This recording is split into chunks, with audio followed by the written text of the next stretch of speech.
and we're ready for to start this session. So basically, we have 5 talks in this session. So for every talk, let's shoot for about 15 minutes for the presentation, and then maybe 3 minutes for questions and answers. Okay. And we're going to start with paper number 58. So the title of that paper is I/O Efficient Approximate Nearest Neighbor Search based on Learned Functions. The presenter of the paper is, oh, what was the name again? So let's see. Sorry, trying to find. There are so many tabs in here. Yeah. So what was the, can I see the names of the authors? Okay. So Mingji, okay, thank you. Yeah, Mingji Li is the presenter of the paper. Mingji Li is a PhD candidate from CAI, University of Technology at Sydney, Australia. So are we ready for the presentation? We can begin. Okay, 15 minutes, yeah. Hello everyone, I'm Mingji Li from the University of Technology Sydney. Now I present our work, I/O Efficient Approximate Nearest Neighbor Search based on Learned Functions. This is an outline of this presentation. I will start with the background and motivation. Approximate nearest neighbor search in high-dimensional space is a fundamental problem in many applications, such as the multimedia database, computer vision, and information retrieval. In these applications, each object is represented by a point in a high-dimensional space. Then, for a given object, an search can be used to identify the most similar one within a database. Most of the existing approaches are main memory algorithms, such as the partition-based methods, the graph-based methods, and some of the hashing-based methods. However, increasing amount of applications are being produced and operated on a huge volume of the high-dimensional data, where the external I/O storage and I/O-centric query processing are needed. So, to handle the large-scale data, it is desirable to develop highly efficient external memory algorithms, which is the focus of this paper. Existing external memory-based and search algorithms are mainly hash-based approaches, which can mainly be classified into random hash-based approaches and learn-to-hash-based approaches. For the random hash-based approaches, the key idea is that data points are made into sorted lists by random projection, then each list is further divided into consecutive packets. The query processing consists of a set of sequential scans on these lists. The positive is that they can use the sequential I/O. However, the negative is that they use a random projection as a hash function, which makes their performance be far from satisfactory. For the learn-to-hash-based approaches, these algorithms outperform the random hash-based methods as they can learn data-sensitive hash functions for low-dimensional embeddings. However, the disadvantage is that the random I/O is used during the query processing. So in this paper, we aim at addressing these shortcomings by designing a novel and search algorithm, which can maximally use the inexpensive sequential I/Os and can conduct data-sensitive learning of hashing functions. Now I present the problem definition. Approximate nearest neighbor search. Suppose that we denote the dataset of n d-dimensional points as a matrix D, where the ith column is a d-dimensional point xi. In this paper, we use the Euclidean distance as the similarity measure. Then, given a query Q, the approximate nearest neighbor search aims at finding the objects in D that are closest to Q. It's easy to extend the definition to the top-level version of AN search. Now I present the details of our ANS framework, the indexing and query processing. For our indexing method, the key idea is to use a mapping function to map d-dimensional points to m-dimensional points. Then we index the embedding value of x on each dimension individually as a sorted list. Then m sorted lists form our index structure.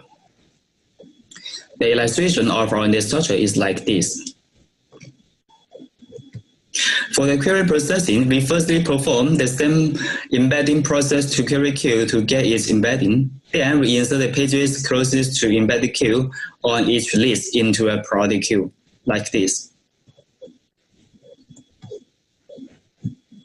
Then in each iteration, we attain and access the page with highest priority, then insert the next page closest to embedded queue on the corresponding list into priority queue, like this.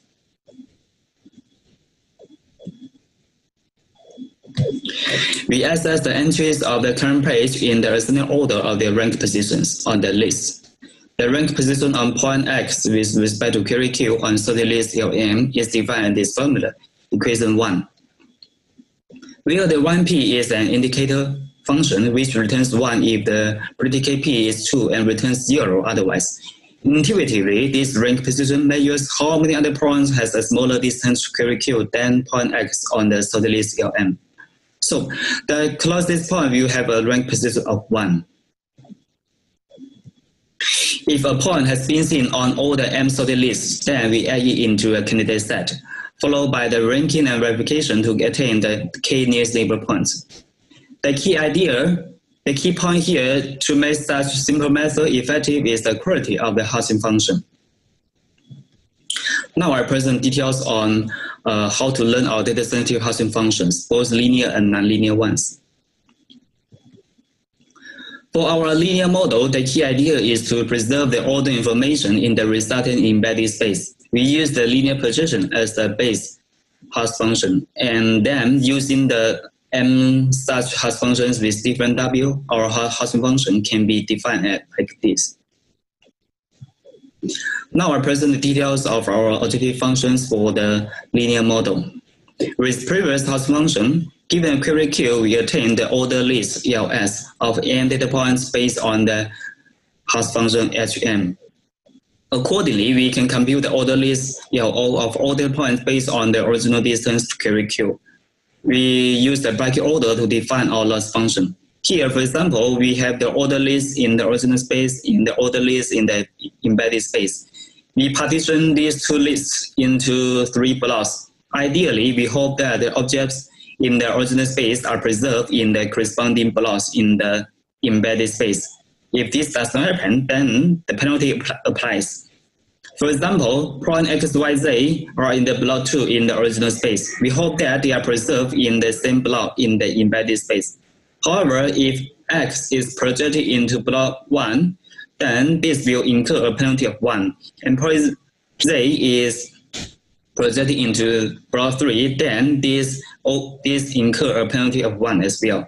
For the point Y is projected into block 2, no penalty applies. Therefore, our loss function for sorted list LM can be defined as equation 2. Here, the RS is the rank position of point X, and L is the number of blocks, and T is the numbers of objects in each block. So our final loss function for all sorted lists can be written as equation 3. The last item is used to form all the projection vectors to be orthogonal to each other, such that our model can learn m different hash functions. We know that this loss function is neither converse nor smooth due to the indicator function, which makes it hard to be optimized. Here we adopt the retention strategy, which is commonly used in machine learning. We know that the sigma function, which can be seen in this picture, is continuously differentiable approximation to the 1p function. So after applying the sigma function to replace the 1p function, we can get the equation 4 for the relaxed rank position. And similarly, after applying the sigma function and the relaxed rank position, we can get the equation 5 for the loss function for the sorted list LM. So we can attain our final relaxed loss function for all sorted lists, which can be seen in equation 6. Now we use the stochastic gradient descent to optimize the loss function. Here there are 2 ways to learn the W. One is that we can learn the entire set of parameters simultaneously. Another one is that we can learn each function one by one in an incremental manner. We found that the second one is better, then we choose it. Specifically, assume that we have learned the first n-1 linear hash functions, then we formulate the optimization problem for the next function as equation 7, which can be seen here. Finally, we can use the mini-batch SGD to optimize the equation 7, which will lead to the optimization of all the hash functions. For the nonlinear model, which also serves our NS framework, we choose to model the nonlinear mapping function by deep neural network due to its strong modeling power and its success in numerous applications. The architecture of our DM model can be seen in this picture, which consists of 5 fully connected layers. From here, this is the input layer, the neural network, and the output layer, followed by our weighted order preserving loss function. Here is the order list in the embedded space. Our nonlinear model is actually a DN model. Theta represents all the parameters of DNN. The rank position function of point X can be defined as equation 8. And the sigma function is also used for realization. For this nonlinear model, we use new penalty strategy. We penalize how far is the ranking of X away from its ground truth in the original space, instead of whether X is preserved in the corresponding bucket. The illustration can be seen here. Point X is mapped into position 3. Ideally, it's remapped into position 4. Point Z is mapped into position 8. Ideally, it's remapped into position 6. So the penalty depends on the length of D1 and D2. Therefore, the loss function can be formulated as equation 9. This is the ranking of xi in the embedded space, and gxi is the ranking of xi with respect to query Q in the original space. Beta I is the weight for xi, which means that a point closer to query Q will have a higher weight. The log function is used to encourage the model to pay more attention to the nearby points rather than the faraway points. Finally, we use the Adam optimizer to train the network in a mini-batch manner. Now I present the experimental results for our proposed methods. 6 widely used large-scale high-dimensional datasets are used for comparison experiments. Among these datasets, D1B and C1B have 1 billion data points respectively. 4 external memory-based and search algorithms are used for comparison. Here, OPFA and NEOPFA are our linear and nonlinear methods respectively. Here is the result of the I/O cost with respect to K. K is the number of the returned nearest neighbors. These results show that our methods outperform the other 4 AN search techniques by large margin in terms of I/O cost. The I/O cost of the nonlinear method is a little bit smaller than the linear method due to the usage of the neural network. Here's the result of the ratio with respect to K. Ratio measures how close are the returned approximate nearest neighbors to the true nearest neighbors. Lower ratio means better. We still observe that our methods also outperform the other 4 algorithms on the accuracy of the search results, thanks to the high-quality data-sensitive hashing functions and the sequential IOSSs. Here is the result of the recall with respect to K. Recall measures how many true nearest neighbors can be found by algorithms. Consistent with the observation in the ratio, our 2 methods have the highest recall when compared with other AN search methods. The recall of our nonlinear method is a little bit higher than the linear method. For the comparison between the OPFA and the NEOPFA, OPFA is easier to be optimized, thus is faster in training than NEOPFA. However, NEOPFA has a better performance than OPFA on many datasets due to its complex nonlinear mapping function. So here is the pre-processing time for all algorithms on all datasets. From the result, NEOPFA has the highest pre-processing time, followed by the OPFA. Conclusion: in this paper, we developed two IO-efficient indexing and query processing methods for proximal needs-driven search in the high-dimensional space. Our methods are based on a framework that uses sequential IOs for finding candidates for a query based on the index learned from the data. We consider both linear and nonlinear functions to construct the learned index. Comprehensive experiments on the 6 high-dimensional benchmarking datasets show that our proposed methods outperform the state-of-the-art IO-focused ANS techniques in terms of the IO efficiency and search accuracy. Thank you very much. Okay, thank you for this presentation. So let's see. Do we have any questions? And for questions, one thing you can do is just put a question on the chat and I can read it out. Or I guess, yeah, that would be one option. Or you can just unmute yourself and ask the question. You can try it either way and see how it works. Any questions? While we're having this time, waiting maybe for people to think about questions. Okay, so a question from Omid Jafari. Is the source code of the paper available online? Mingji? Hey. Yep, the source code is currently not available online, but we will make it available online soon. Okay, is that a promise? Okay, so okay. Yeah. Any other question? See, I'm monitoring the chat line. What about, okay, so a question, I see the name here as Nam Chan.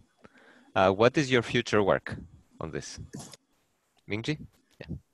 Hey, maybe we will consider learning a model for the ranking operation, because you know in our ANS framework we after the sequential scans on the index, then we will use the ranking and verification. So in the future work, we will consider the learn a good order for the ranking and verification, maybe, yeah.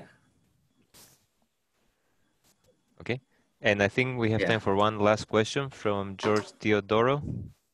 Actually, sorry, there are two questions, but I think in the interest of time, well, okay, how do we choose? Okay, one is from Parth Nagarkar. What is the ratio of algorithm time and IO time with respect to the overall processing time? Mingji? Yeah. Hi.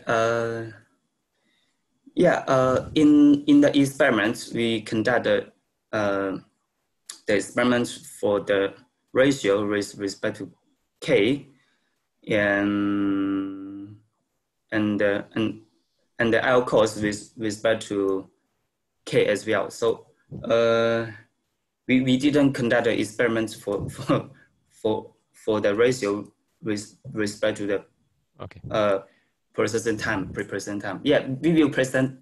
We already presented the pre-processing time in the paper. Yeah, we can. And if we can handle, so basically there is only one last question. And I think since we have the chat, Mingji, you can always take notes and talk to the other people offline.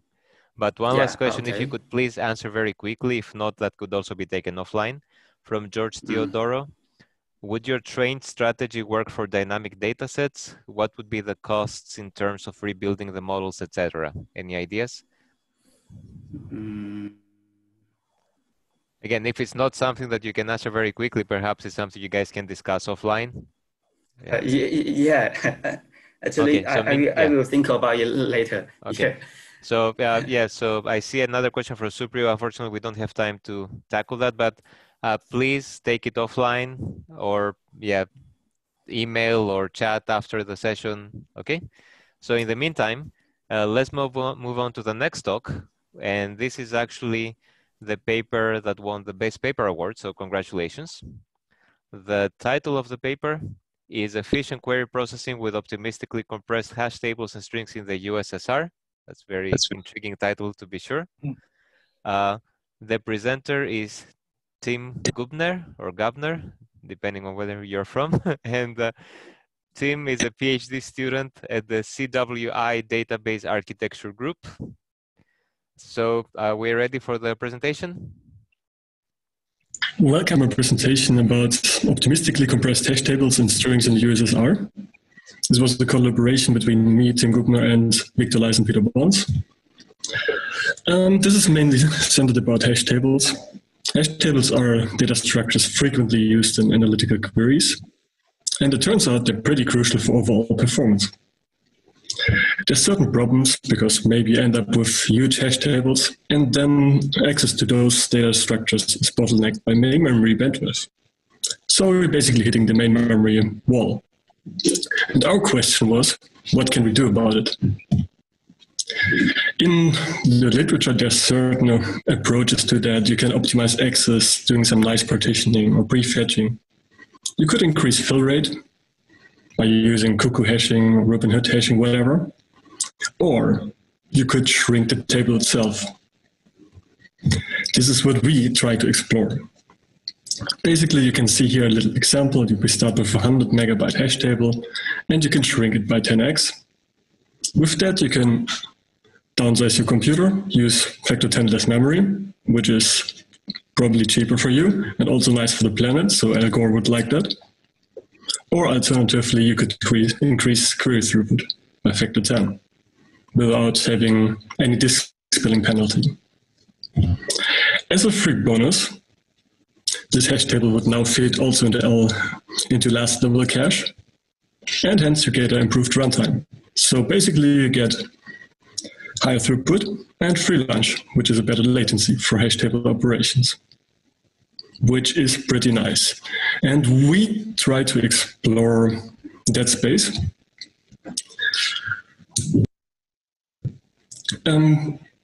We propose three techniques.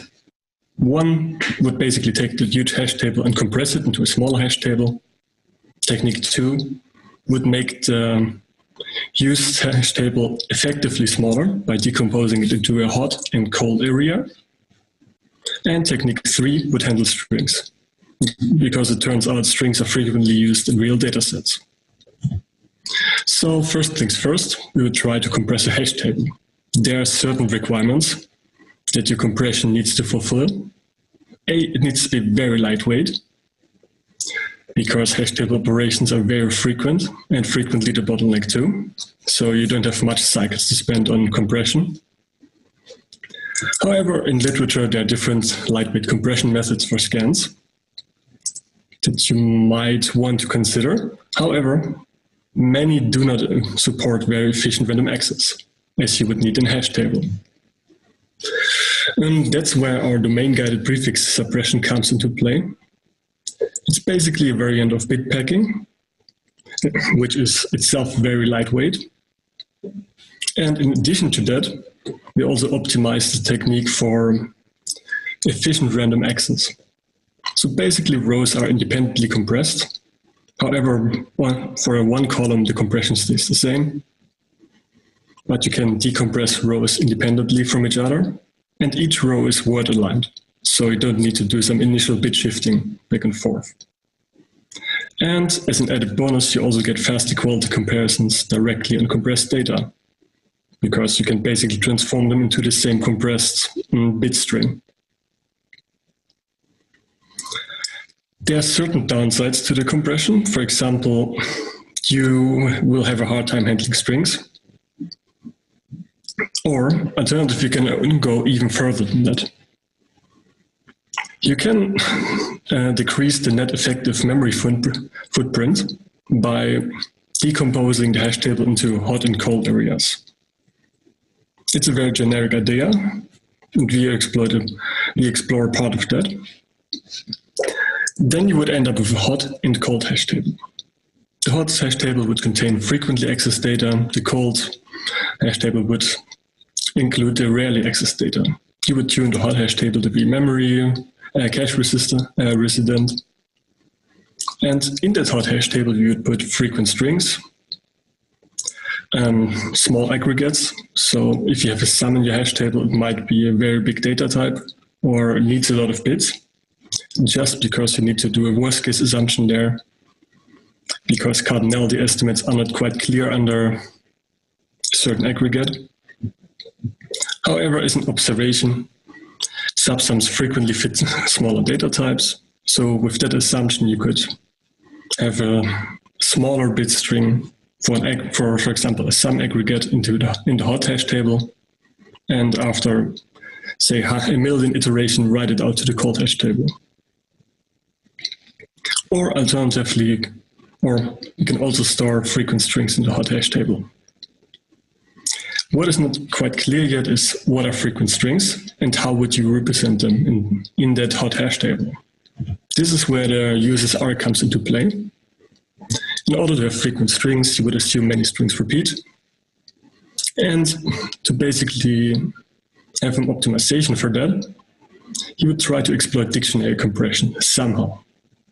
But there are certain headaches with dictionary compression.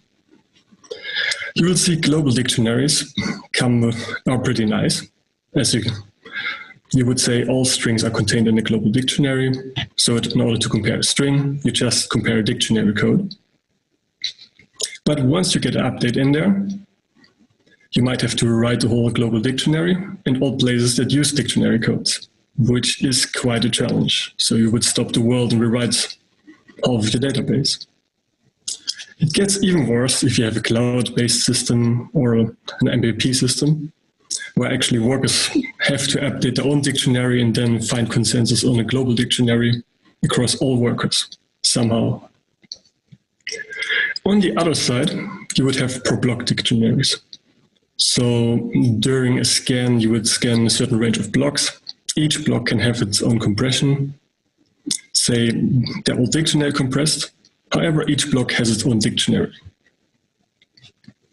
And if you would actually want to use dictionary compression, you want to exploit dictionary compression during runtime, you would need to translate those dictionaries into global code somehow, in which you can do fast code comparisons instead of comparing the whole string, which you also have to pay a high price for.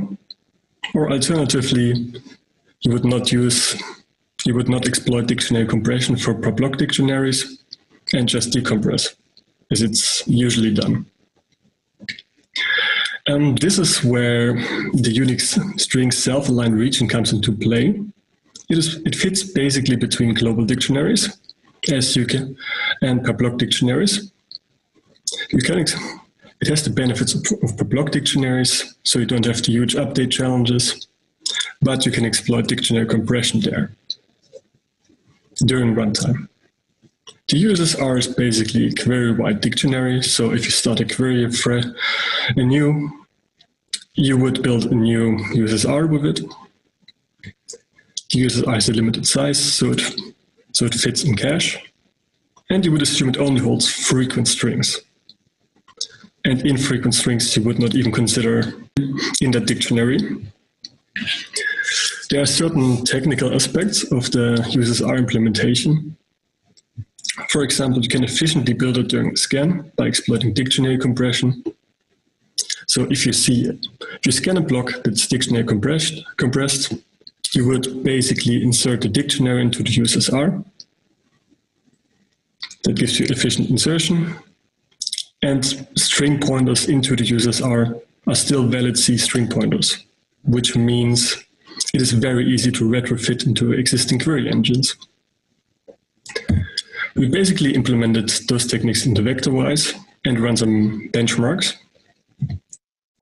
First thing you see is basically, with our compression, you see a faster hash probe, especially for larger tables. So in this example, we see up to 2.7x fast hash probes for very large tables. For very small tables, you don't see much of that benefit, mainly because we don't have a lot of cache misses to begin with. You also see a little baseline benefit by using our compression, basically because 4 keys end up to be compressed into one word. And then you only check the one word in the actual hash table. But it's more an implementation thingy. What we also see is faster group by in strings. So suppose you have a string column consisting of 10 unique strings, which are repeated quite often, and you do a group by on those 10 strings. You will end up with a table like this. For each string, for the strings, we vary the length. And you see in the table for each row, the first row speed up of the whole query. Second row, you see the speed up of the equality comparison, which is part of the whole query. And afterwards, the speed up of the hashing itself. We see for smaller strings, there is not much benefit. There is some benefit in terms of equality comparison, hash calculation. But however, there's not much of an overall speed up.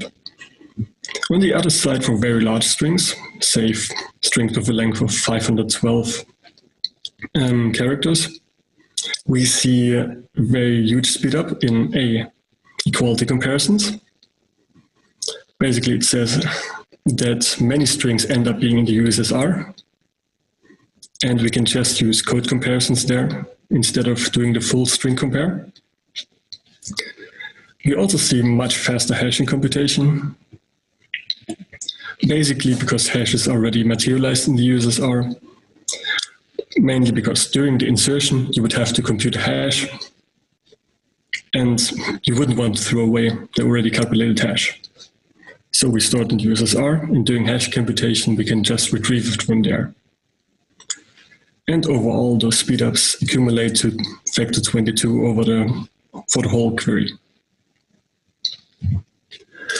We also see smaller hash tables in TPC-H. So what you see here is the shrinking factor for our method with only compression in blue, and in orange with compression and our optimistic decomposition. What we see in both cases is a maximal reduction of up to 4. So you can run 4 times the amount of queries in the same memory, basically. Or if you look in detail for compression alone, we see an average shrinking factor of 1.5. If we enable the optimistic splitting, we can push the average shrinking factor to 2.5, roughly. So turns out then you can run roughly 2.5 the amount of queries without risking disk spilling. We also tried a realistic workload. What we did for that is we looked into the Tableau BI data, which you can find online. We did it for one workbook. So we extracted the data set and we extracted queries. That workload has been discussed in 2 publications. One is the Get Real paper, which tells you this workload is basically string heavy. And we also published the whole workload. What we see here too is we have certain speedups for a lot of queries, up to factor 2.2 for the whole query, mainly because many strings are USSR resident. So we get fast string comparisons, fast string hashing, and so on. With the exception of, in our case here, query 6. What we see there is basically 0 speedup, so it runs in the same time. But we see not every string fits in the USSR. We see this by looking at the rejection ratio. So 18% of strings get rejected. In which we also get a penalty for hash comparisons, for string comparisons, where we basically have to check if this string is part of the USSR and the other one is too. We can do an index a code comparison alone. So we get some branch misprediction penalty here too.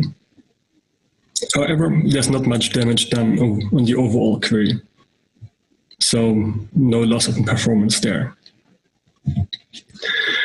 So summarizingly, it can be said that we can make hash tables smaller and more efficient by using compression, optimistic splitting, so decomposing it into hot and cold, and our on-the-fly string dictionaries. This results in a faster runtime, less memory footprint, so you can basically have a higher query throughput. And what we didn't really mention that much in the presentation, our technique is easily composable with other hashing techniques, like cuckoo hashing or concise hash tables. So thank you very much for your attention. Questions? Okay, thank you. So let's see. Again, if you guys can post questions on chat, please, and I will read them out. We have 3 minutes for questions, so I will try to read questions that I see on the chat in the order in which I see them until we are done with the 3 minutes allotment. Okay, so we have a question from Superior Ray. Apologies if I mispronounce your names. Nice talk. Can your approach handle workloads with frequent updates? Tim? Yeah, I can. I mean, the hash tables are built for new for each query. So the updates are already handled in a scan. And the same with the USSR or string dictionary would also just be built with the newly updated data as it comes from the scan. So updates are basically handled through the scan operator. And there's no need for recompressing on the fly. Okay. Thank you. So another question from Enamel Hack. Again, apologies for mispronunciations once again. Worst case for this hash table, Tim? Okay, regarding the domain guided prefix compression, the worst case would be when you have a very large integer, which actually needs a lot of bits. Since this is something like bit packing, you could see that you, most of the time, you only use 1 bit. However, you have an outlier in there. That would trigger the worst case in that compression. If you do the optimistic splitting, you could have an average case which switches between 2 values very often. So you actually would somehow access the cold part of the hash table very often. Or for the Unix string region, you could have a lot of very large Unix strings. So that would basically be terrible for our approach. Okay, thank you. So we have time for one last question that I see here from Nikos Katsipoulakis. That's an easy one to pronounce, at least for me. Did you conduct a sensitivity analysis with sparse datasets that carry many infrequent groups, keys, strings? Tim? This is partly handled in our public BI workload. There's a bunch of infrequent strings in there. So we did. And it's, yeah, not that great if you have a lot of infrequent strings. Okay. Okay, so thank you very much. Again, if there's any more questions, I would encourage you to take them up offline, either on the chat or later via email. And in the meantime, we can move on with the next talk. So the title of the talk is UniKV towards high performance and scalable KV storage in mixed workloads via unified indexing. The name of the presenter is Yongkang Lee. Okay, let me see. 1 second. Hello, everyone. Yeah, okay. I'm Yongkang Lee from University of Science and Technology of China. Now I will present our work, UniKV, toward high performance and scalable KV storage in mixed workloads via unified indexing. This is a joint work with my colleagues from USTC, Patrick from CHK, Chuiqiu and Tang Liu from Pvqv. We know that nowadays we face a lot of data with various data types, and the data size keeps increasing exponentially. To handle such data, key value storage are widely used in many applications, so they can support flexible data model and high scalability. Typical example systems include LevelDB, RuxDB, and distributed setting, Cassandra, and so on. For key-value storage, the most common design is based on HashJoin tree, which divides the space into multiple levels, as shown in this figure. And the size of each level is usually configured to be multiple times of its lower level. And to write data is first flushed to the lowest level and then move to higher levels via the compaction operation. And the key point is that data are sorted in each level. So during the compaction, we need to read out data from both levels and then write back after sorting. Obviously, during this compaction operation, we need extra I/O, so it will affect the system performance. With this multi-level design, HashJoin tree-based key-value store can support efficient write, scan, and high scalability. However, as the store size increases, HashJoin tree also faces two limitations, which are called read amplification and write amplification. As shown in this figure, by using our experimental results, we can see that both read amplification and write amplification can be really large. And this kind of problems are also acknowledged in previous work. To address this problem, various HashJoin tree-based designs are proposed, and we found that they usually exhibit certain kind of trade-offs. For example, fragmented HashJoin tree relaxes the fully sorted nature in each level. So obviously, the compaction overhead can be reduced, as we do not need to fully sort the data in the whole level. And this can increase the write performance, but they may sacrifice read performance. And the tree-like structure uses a hash-based design, so it's good for point query and write, but they cannot support scan.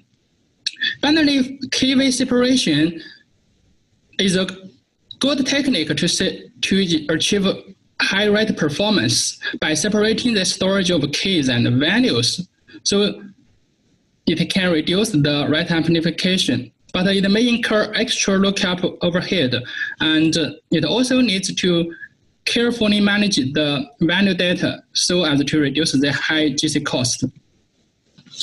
Besides HashJoin tree, we also have other index structures like hash indexing. And we found that different indexes usually place certain trade-offs, and a single index is hard to meet all performance requirements.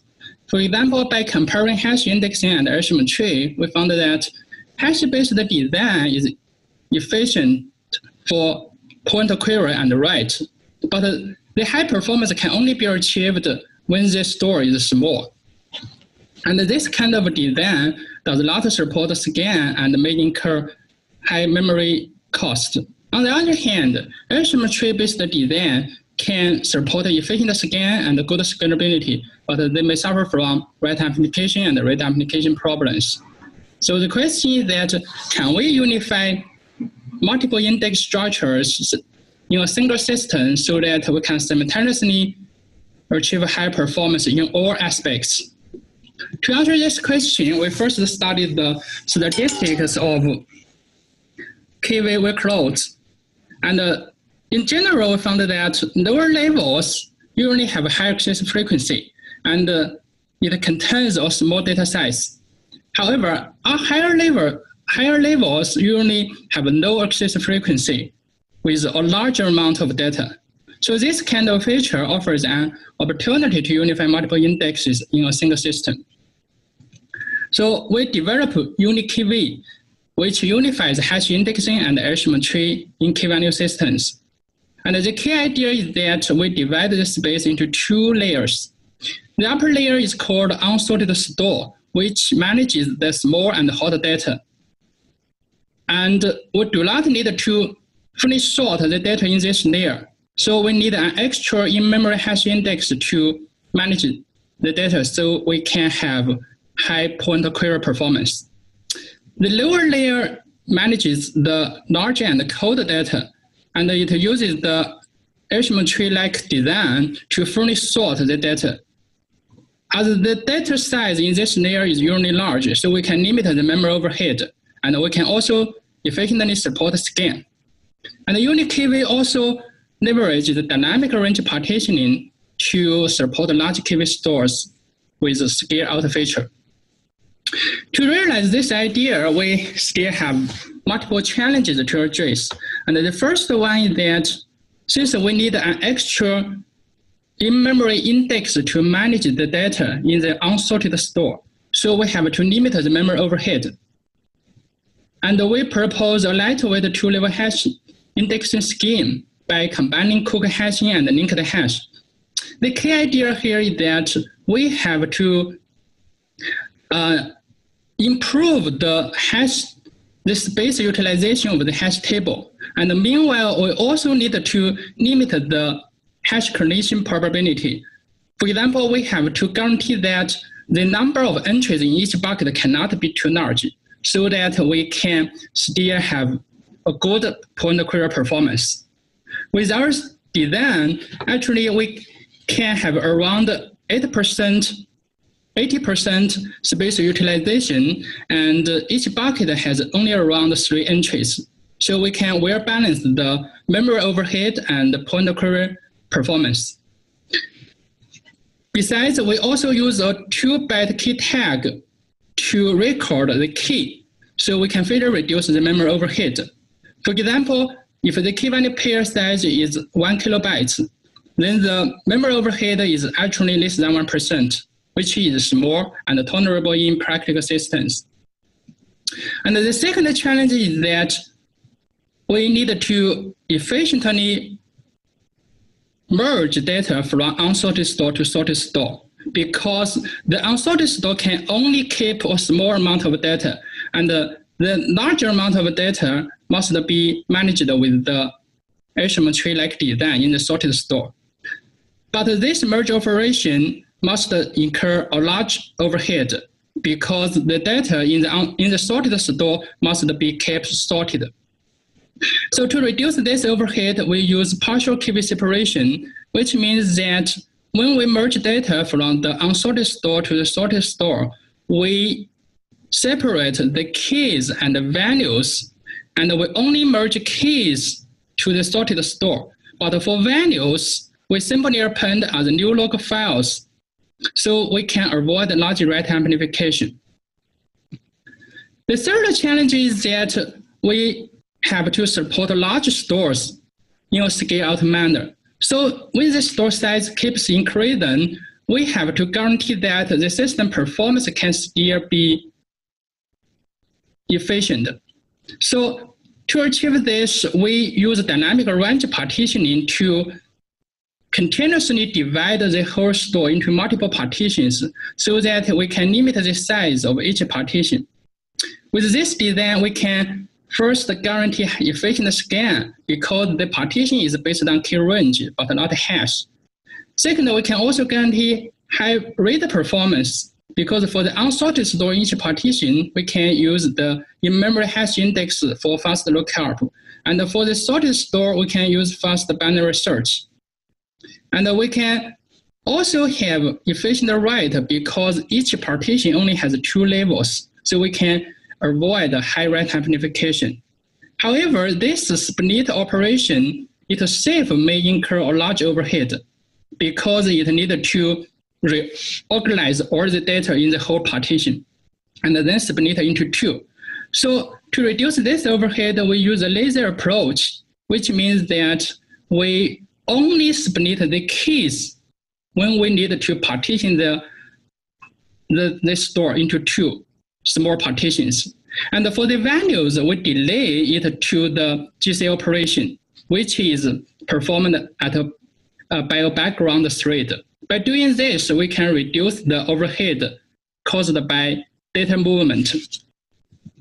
Finally, we also propose some optimizations to further improve the scan performance because the scan is a very important operation in key-value stores. So we have to guarantee that we can have a high scan performance. And for the unsorted store, because data are not sorted, so each scan request may cause many random reads to multiple access tables. So we use a size-based merge to continuously merge small SS tables into larger ones. And for the sorted store, even though data are sorted, but values are separated from keys, so each scan request may also incur multiple random value reads. To address this problem, we use multi-threading and reader head techniques to improve the value reader performance. Now, this figure shows the overall architecture of UniKV. And by unifying hash index and arrangement tree with multiple carefully designed techniques, we can simultaneously achieve faster read, write, and scan even for large key value stores. Now, I will show the performance of UniKV. We run experiments on a server machine with 16 gigabytes memory and 500 gigabytes SSD, and we generate workload by using YCSB. And for UniKV, we limit the partition size to be 40 gigabytes, and the size of the unsorted store is 4 gigabytes. And for other parameters, we use the same among the compared systems. And we also study the impact of KV pair size and the distribution of workloads. We first look at the micro benchmarks. And we first load 100 million key value pairs in the system, and then operate 10 million reads, 1 million scans, and 100 million updates. And we can see that UniKV achieves significant improvement for both read, write, and update. And it can also achieve nearly the same scan performance with existing systems. And then we also consider the impact of mixed workload. And we change the read-write ratio and consider different workloads. And we can also see that UniKV achieves constant performance improvement. For example, in the worst case, it still has more than 2 times overall throughput compared to existing systems. And we also consider the YCSB workload. Except for the workload E, which is scan dominant, UniKV achieves higher than 2 times throughput for other workloads. And lastly, we also study the impact of large key value stores so as to test the scalability of UniKV. And we can see that when we increase the store size, UniKV actually can achieve consistent improvement, which means that by using the dynamic range partitioning, we can have a consistent performance improvement, even though the key value store increases. Now let me conclude my talk. We propose UniKV, which unifies hash indexing and arrangement tree in a single system to enable high performance and scalable key value storage. And the key idea is to use a 2-layer architecture with differentiated indexing so that we can leverage the advantages of existing index structures. And we also use several carefully designed techniques to limit the memory usage of UniKV and to reduce the merge overhead and also support large store so as to preserve the good scalability feature. And if you are interested in more detailed evaluation results and analysis, please refer to our paper. And we also release the source code at GitHub. Thanks for your attention. If you have any question, please feel free to contact us. Okay, great. Thank you. First of all, can we verify, is Yonkan one of the participants? Because I do not see him on my panel, but there are many. Yonkan, can you speak up if you're there? Yeah. You're here? Okay, great. I'm here. Okay, so we have our first question from Jiangguo Huang. Since it uses hash table in memory, how to handle scans over the hash table? Yonkan? Yeah, for the scan in the hash table, because we only build a hash table for the unsorted store. In the unsorted store, when we scan, we merge or as a table into a bigger one. When we scan, so we only need to scan the as a table in the unsorted store. don't need to scan the hash table in memory. Okay, thank you. So do we have any other question? Anybody? Okay. So I'm going to wait for a few more seconds just in case somebody is typing up a question. Or if somebody wants me to wait, just put in a wait there. Okay. Okay. Since there are no other questions, we can move on to the next presentation. So the next paper is called Improved Correlated Sampling for Join Size Estimation. The name of the presenter is Taining Wang. Taining Wang is a fourth-year PhD candidate at National University of Singapore. Her advisor is Professor Chi Yong Chan. Her research interests are in database query processing and optimization, data sampling, and data analytics. She's a recipient of the 2019 Microsoft Researcher Asia Fellowship. She also did an internship with the DMX group at Microsoft Research Redmond. Thank you. So let's start with the presentation. Hello, I'm Taining.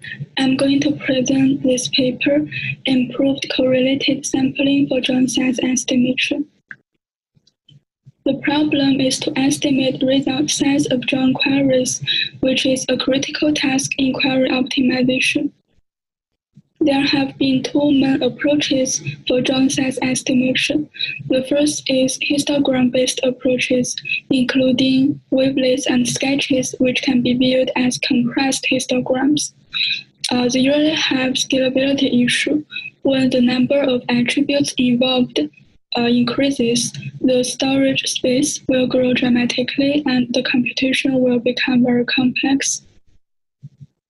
They also often have constraints on types of predicates. For example, they often cannot support the like predicate. On the other hand, sampling-based approaches do not have scalability issue and can support general predicates. In this paper, we will focus on sampling-based approach. However, using independent table samples often do not have good estimation quality because independent table samples ignore the join relationship between tables. If we join the samples, many of the tuples will not be able to join, so they are kind of wasted.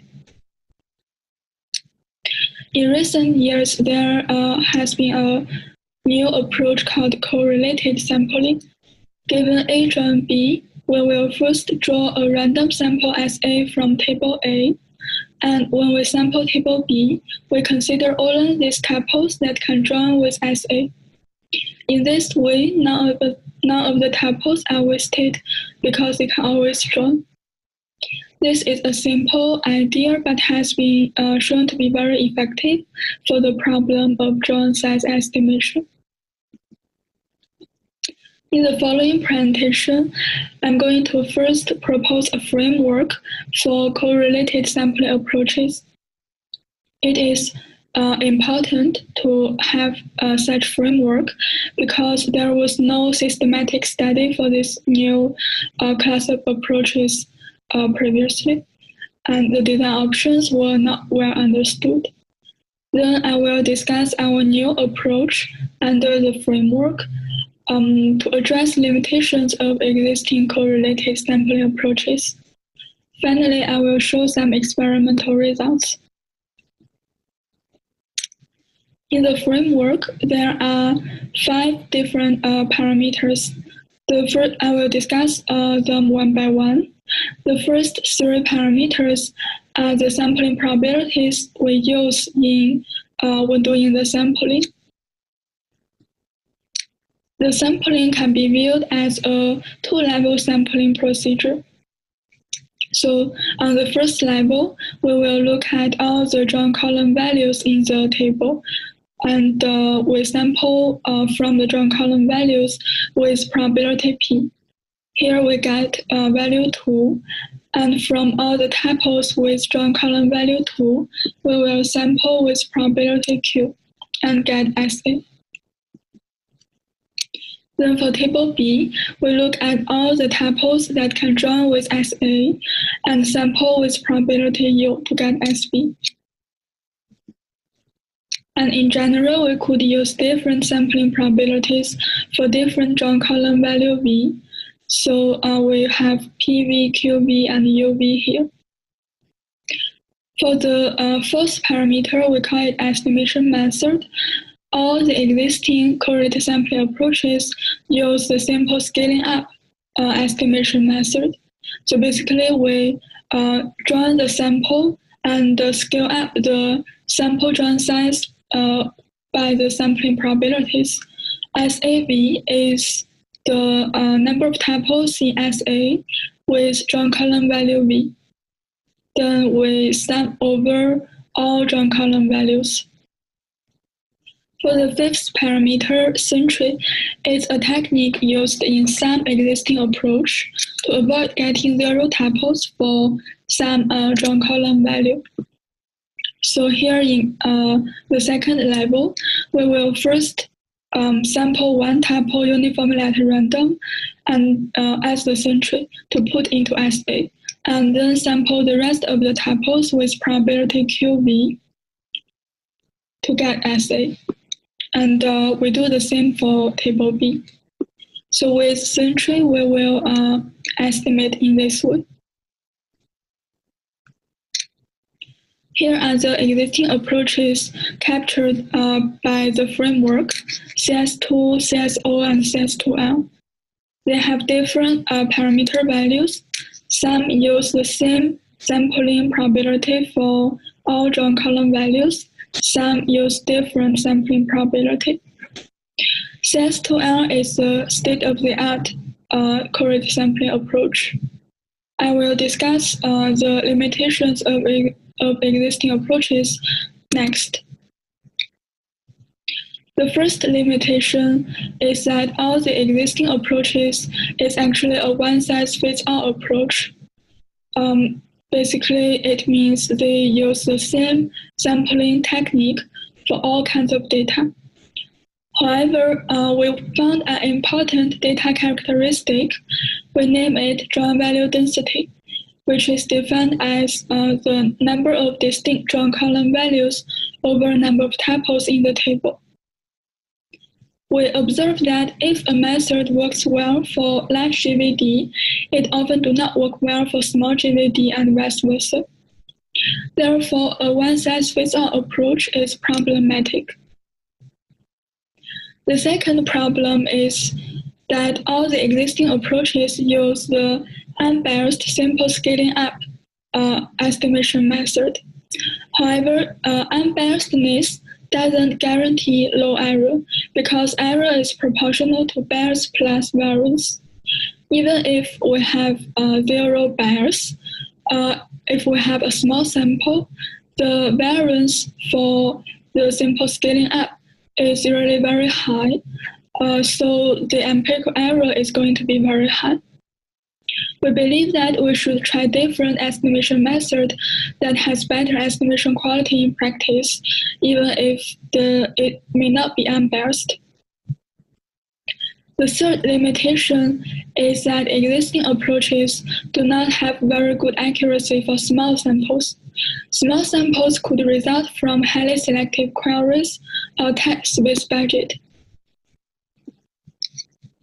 To address these limitations, we apply a more advanced discrete learning algorithm to replace the simple scaling up estimation method.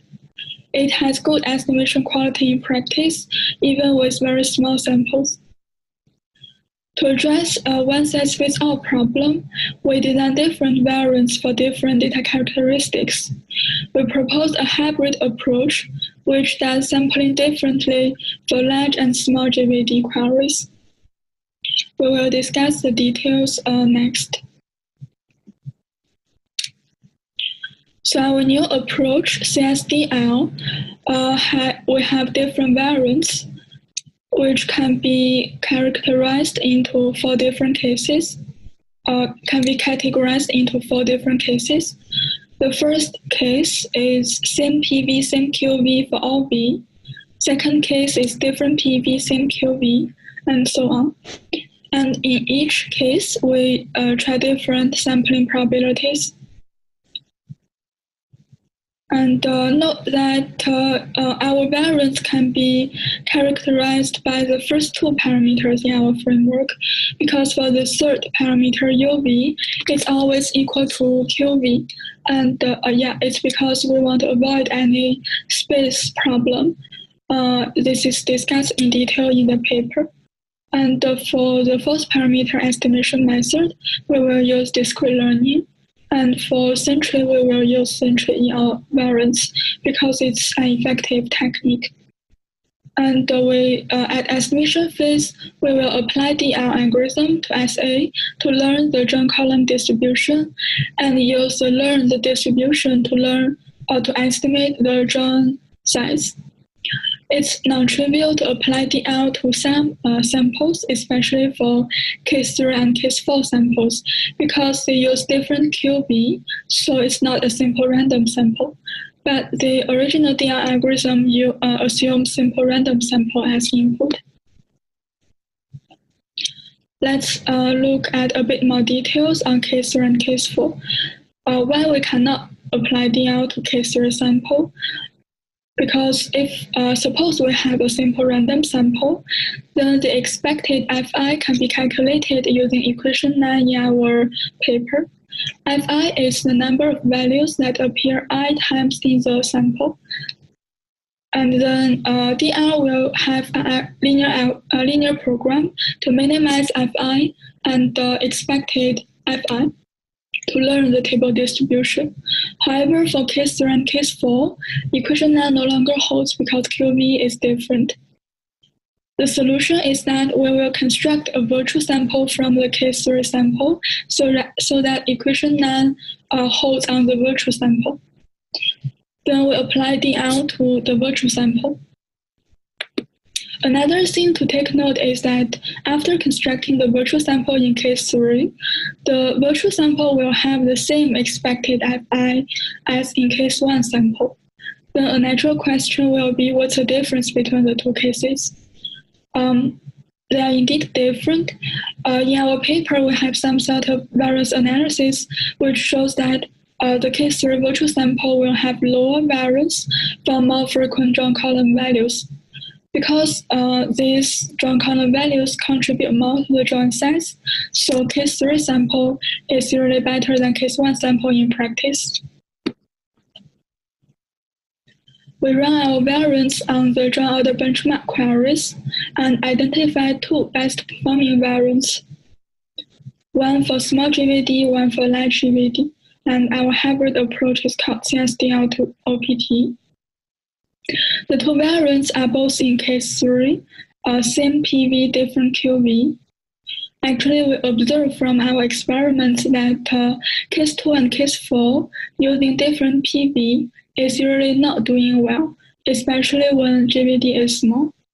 And between case 1 and case 3 is usually better, which corresponds to our variance analysis. Before I show some experimental results, the error metric we use is Q error.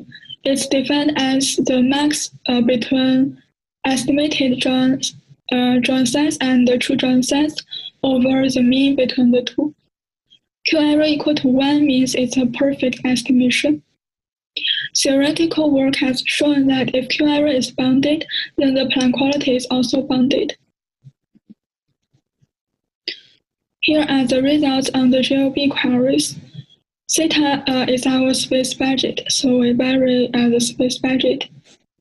For queries with small GVD, our approach outperforms the state-of-the-art CS2L approach.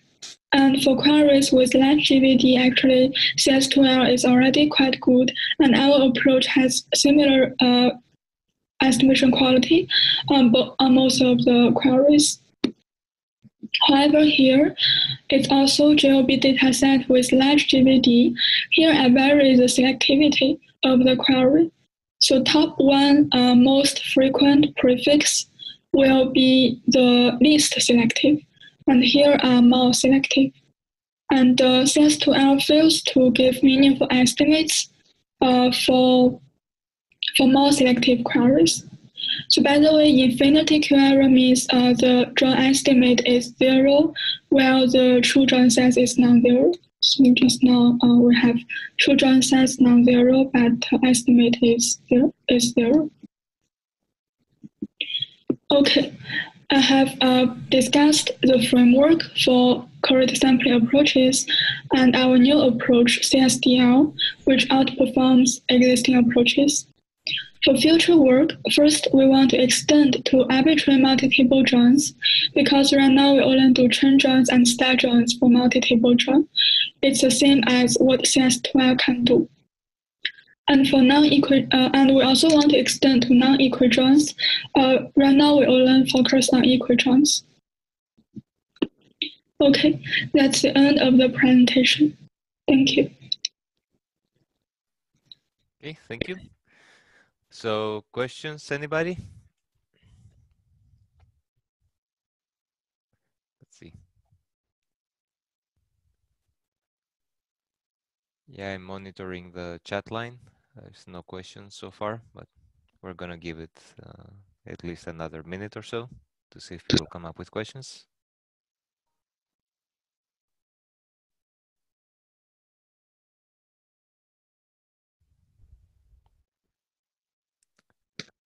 Okay. So let's see. Okay, so I see a question from Srinivas Karthik. Thanks for the nice talk. Can you please tell me the total time taken for each query for estimation? Taining? Yes, thanks for the question. Let me give you some runtime information on the GLB queries.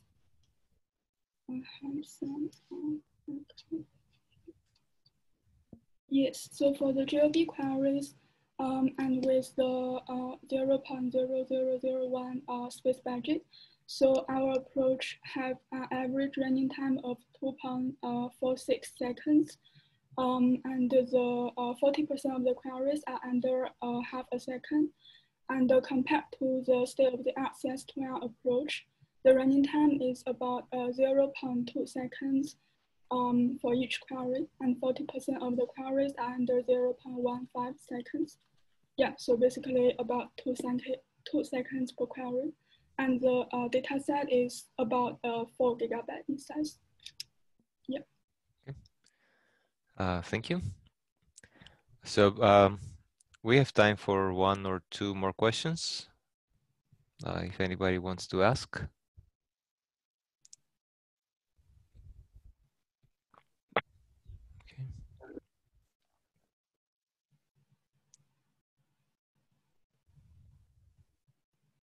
Okay. Okay. I do not see any other question. If somebody is typing, can you at least send a please wait message?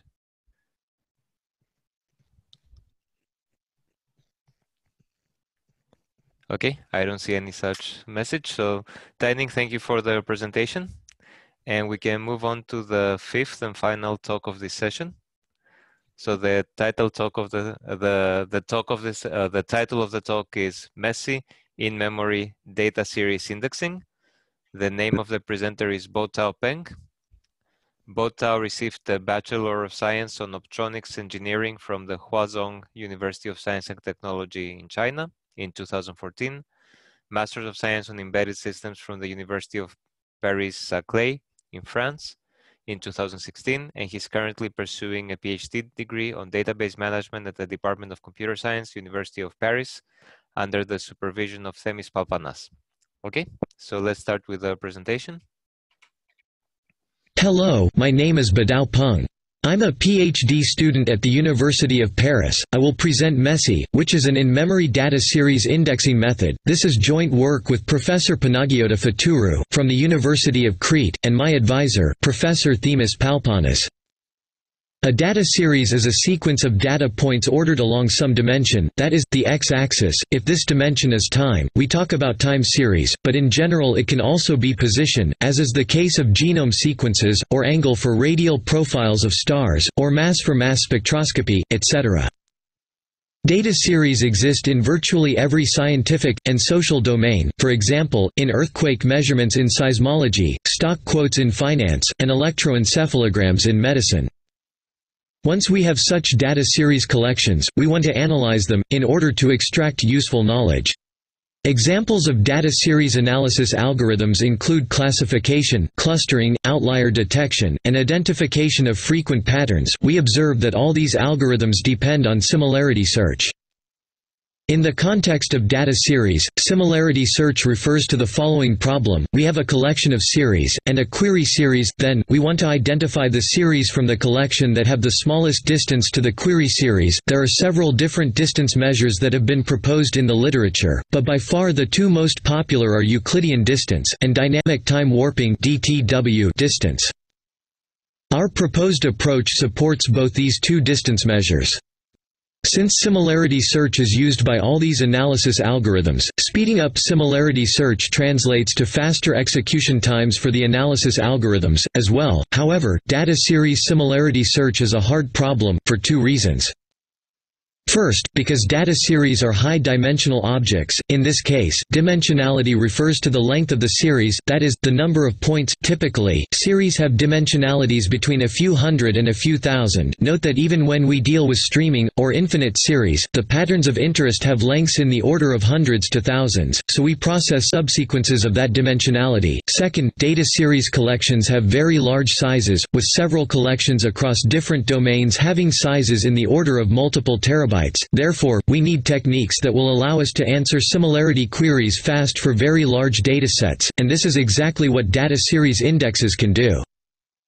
State-of-the-art similarity search techniques work by summarizing every data series using the iSAX representation, and by building an index tree. This tree consists of three types of nodes. The root node points to several children nodes. Each inner node contains the iSAX summary of all the series below it, and has two children, and each leaf node contains the iSAX summaries of all the series inside it, and pointers to the raw data.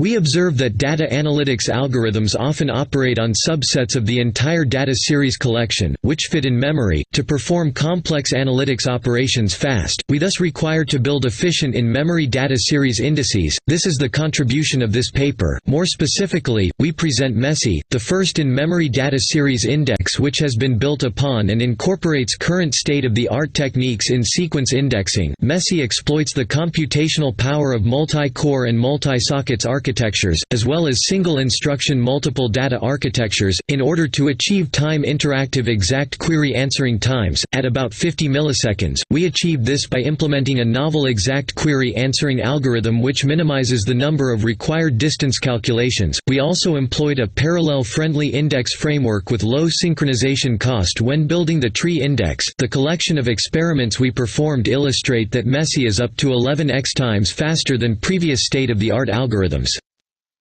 We will now continue to provide a high-level description of MESSI. You can see here the first part of the index construction pipeline. The raw data series are stored in memory, into the raw data array. A number of threads, called index workers, process them to calculate their iSAX summaries. Based on its iSAX representation, each of these summaries is stored in the appropriate iSAX buffers. When the iSAX summaries for all raw data series have been computed, the index workers proceed in the construction of the tree index. As soon as the tree index has been built, it can be used to answer similarity search queries. Roughly speaking, to answer a query, we first perform a search for the query iSAX summary in the tree index. This returns a leaf whose iSAX summary has the closest distance to the iSAX summary of the query and allows us to calculate a first approximation to the answer which we call best so far. Then, the index workers start traversing the index tree, using best so far to decide which subtrees will be pruned. The leaves that cannot be pruned are placed into a number of priority queues in order to be examined further. Then, the index workers repeatedly remove elements from the priority queues, and calculate real distances between the query and the data series stored in them, updating the best so far along the way, and performing more pruning whenever possible. We will now provide more details on the tree index construction, which is done in 2 stages. The first stage includes the computation of the iSAX summaries and the filling up of the iSAX buffers. The raw data array is split into a predetermined number of chunks. The index workers process the chunks to calculate the iSAX summaries of the raw data series they store. Chunks are assigned to index workers the one after the other using a fetch and add object. This is a variable that stores an integer and supports the operation fetch and add, which adds the value 1 to the current value of the variable, and returns the value the variable had before the addition. Based on the iSAX representation of each data series, each index worker can figure out in which subtree of the index tree an iSAX summary will be stored. A number of iSAX buffers, one for each root subtree of the index, will temporarily store the iSAX summaries to be stored in that subtree, along with a pointer to the raw data in memory. Each index worker stores the iSAX summaries it computes in the appropriate iSAX buffers. To reduce synchronization cost, each iSAX buffer is split into parts and each worker works on its own parts. When the iSAX summaries for all raw data series have been computed, the index workers proceed in the construction of the tree index. Each worker is assigned an iSAX buffer to work on. The worker reads the data stored in all parts of its assigned buffer and builds the corresponding index subtree. Therefore, all index workers process distinct subtrees of the index, and can work in parallel and independently from one another, with no need for synchronization. When an index worker finishes with the current iSAX buffer it works on, it continues with the next iSAX buffer that has not yet been processed. Synchronization is achieved using again a fetch and add atomic variable. Let's now see how MESSI answers queries. When a query arrives, we first perform a search for the query iSAX summary in the tree index. This returns a leaf whose iSAX summary has the closest distance to the iSAX summary of the query. We calculate the real distance of the raw data series pointed to by the elements of this leaf to the query series, and store the minimum of these distances into a shared variable, called best so far. It is worth pointing out that some other tree leaf may still contain a data series with an even smaller distance to the query series. Then, the index workers start traversing the index tree subtrees, one after the other, using the best so far distance in order to decide which subtrees will be pruned. The leaves of the subtrees that cannot be pruned are placed into a fixed number of minimum priority queues, using the lower bound distance between the raw values of the query series and the iSAX summary of the leaf node, in order to be further examined. Each thread inserts elements in the priority queues in a round-robin fashion so that load balancing is achieved. This results in all queues containing about the same number of elements. As soon as the necessary elements have been placed in the priority queues, each index worker chooses a priority queue to work on, and repeatedly calls delete min to get leaf nodes, on each of which it performs the following operations. It first checks whether the lower bound distance of the leaf node stored in the priority queue is larger than the current best so far. If it is, then the leaf node does not contain any series that can be part of the answer, and can be pruned. Otherwise, the worker needs to examine the series contained in the leaf node, by first computing lower bound distances using the iSAX summaries. For each data series whose lower bound distance is smaller than best so far, its real distance from the query series is computed, using the raw values. During this process, we may discover a series with a smaller distance to the query, in which case we also update the best so far. When a worker reaches a node whose distance is bigger than the best so far, it gives up this priority queue and starts working on another, because it is certain that all the other elements in the abandoned queue have an even higher distance to the query series, and therefore, will not contribute to the final answer. This process is repeated until all priority queues have been processed. During this process, the value of best so far is updated to always reflect the minimum distance seen so far. At the end of the calculation, the value of best so far is returned as the nearest neighbor answer. For our experimental evaluation, we used a server with 2 sockets, each one having a CPU with 12 cores. The memory of our server was 256 GB. We ran experiments on 3 datasets. The first was a synthetic dataset, produced using a random walk generator, which simulates stock quotes in financial data. The other 2 datasets were real, SOLD, which was produced by neuroscience magnetic resonance imaging data, and seismic, which recorded seismic signals. We compared our algorithm, MESSI, to several baselines, UCR Suite P as our parallel, in-memory implementation of an optimized serial scan algorithm for subsequence similarity search over long sequences. Paris is the current state-of-the-art disk-based parallel index, developed in our previous work. Since Paris was designed for disk-resident data, it employs a skip sequential technique during similarity search, in order to avoid expensive random disk reads. Paris TS is our extension of Paris, where we replaced the skip sequential part of the algorithm with tree traversals. In our experiments, all algorithms, data structures, and data are memory resident. In the first set of experiments, we evaluate the scalability of MESSI when we vary the number of cores for index creation and query answering. We vary the number of cores between 2 and 24, and we measure time on the y-axis. We can see that MESSI scales well with increasing cores, and is always faster than the competitors. For index creation, we compared the execution time of MESSI to that of Paris in memory, using all three datasets. The results show that MESSI is up to 3.9 times faster than Paris in memory. For query answering, we use again the three datasets, but this time, in addition to Paris, we also compare to Paris TS, and UCR Suite P. MESSI is 80x faster than UCR Suite P, which was not designed for whole matching similarity search over collections with many short series, as in our setting. MESSI is up to 11x faster than the in-memory version of Paris. This was expected, since Paris was designed for disk-resident data. More interestingly, the results also showed that MESSI is up to 7x faster than Paris TS, which uses the same underlying ideas for the design of the query answering algorithm. These results demonstrate that a simple solution is suboptimal, and that the specific design choices we made for MESSI have a significant impact on its performance. To conclude, we observe that large data series collections exist in virtually every domain. Efficiently processing these collections requires indexing, which helps to answer fast similarity search queries, and therefore, also helps speed up complex analytics on these collections. Our proposed approach, MESSI, is the first in-memory parallel data series index. It is designed to take advantage of multi-core, multi-socket, and single-instruction multiple data architectures. Not only does the design of MESSI balance the workload among workers, but it also minimizes the synchronization cost. MESSI creates an index and answers queries more than one order of magnitude faster than previous approaches.